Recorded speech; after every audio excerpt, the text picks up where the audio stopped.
Many conclusions have been made in terms of our understanding about who God is. In fact, if you happen to believe in God, the daily life you live is simply a replication of what you think God is like. But what is God really like? If God was present here today physically, how would he interact with other people? To answer this question, we need to look at the life of Jesus, who is the express image of God. The Apostle Paul, commenting about this, says that Jesus Christ, even though he was God, did not think it robbery to be made a little lower than the angels that he created and commanded, to be made into a servant, a humble servant in the likeness of flesh. In Mark chapter 2, verse 15 to 17, we find an interesting story that adds deeper insight to our discussion. Verse 15 says, "And it happened as he was dining in Levi's house, that many tax collectors and sinners sat also with Jesus and his disciples. For there were very many, and they followed him."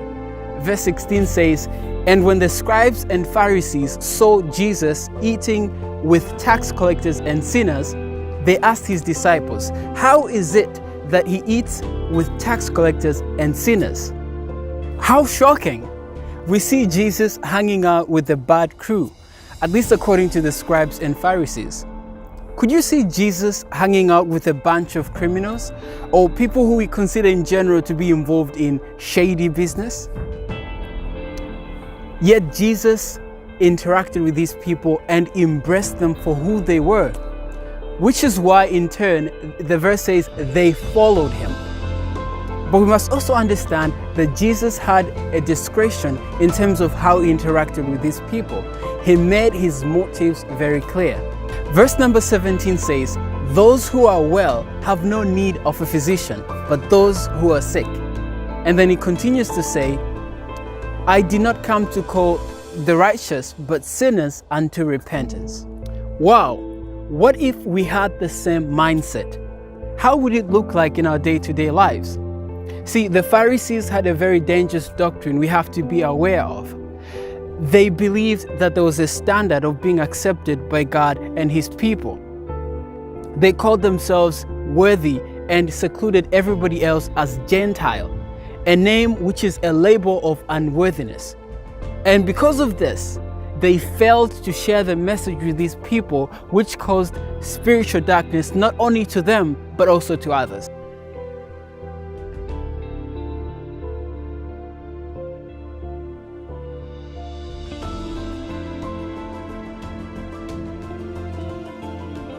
So going back to the story, what Jesus is trying to teach us is that no matter who people are, their background or appearance, we must always have the doors of acceptance opened to them. In other words, there's no standard for coming to church and communing with God's people.